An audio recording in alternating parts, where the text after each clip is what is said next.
नमस्कार साथियों। ये जो पूरा अपना जीवन है, जन्म से लेके मरण तक, इस जीवन को 3 भागों में बांटा गया है। सबसे पहला पन्ना बनाया गया है जन्म का, दूसरा पन्ना बनाया गया है कर्म का और तीसरा पन्ना बनाया गया है मरण का। यानी कि जन्म हमारा जब होता है, इसमें हमारी कोई भी नहीं चलती है कि हम अपने अनुसार किसी धनाढ्य घर में जन्म लें या किसी अच्छे पढ़े लिखे घर में जन्म लें। ये अपना कुछ भी नहीं चलता। ये हमारे पिछले जन्म के जो कर्म होते हैं, जिसे हम प्रारब्ध कहते हैं, उसके हिसाब से हमारा जन्म होता है। सब कोई जानता है इस बात को। अंतिम होता है मरण, यानी हमारी मृत्यु जब होती है, तो उस मृत्यु में भी जो है सो पिछले जन्म का प्रारब्ध और इस जन्म के कर्म के आधार पे हमारी मरण होती है। किसी की मरण हार्ट अटैक से होती है, किसी भी प्रकार की बीमारी, एक्सीडेंट या नॉर्मल डेथ होती है। ये भी अपने हाथ में नहीं है, ये प्रभु के हाथ में। यानी मान के चलिए कि न जन्म हमारे हाथ में है, न मरण हमारे हाथ में है, तो फिर हमारे हाथ में क्या है? किसको लेकर के हम जीवन जिएंगे?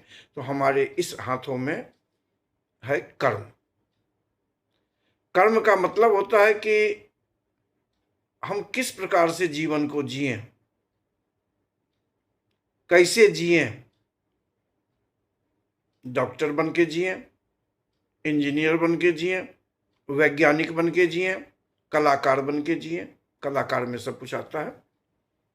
ये आपको चुनना है, ना कि कोई भगवान आकर के चुनेंगे। क्योंकि बीच का जो पन्ना होता है वो खाली पन्ना होता है। उस खाली पन्ने पे जो भी आप अंकित करिएगा, उसी तरह का जीवन आप जिए। इसलिए चाहे आप उस समय को सोशल मीडिया में व्यतीत कर दीजिए, या पान की गुमटी पे बैठ करके राजनीतिक चर्चा में व्यतीत कर दीजिए, या अपने दरवाजे में बैठ करके गली मोहल्लों के साथ में चौपाल लगा करके पंचायतों में कर दीजिए। तो इस समय को बर्बाद न कर करके अपने एक इस बीच वाले पन्ने पे लक्ष्य बनाइए और उस लक्ष्य के अनुसार से कार्य को करिए, और कार्य को कर करके जो है सो उसमें सफलता की प्राप्ति करिए।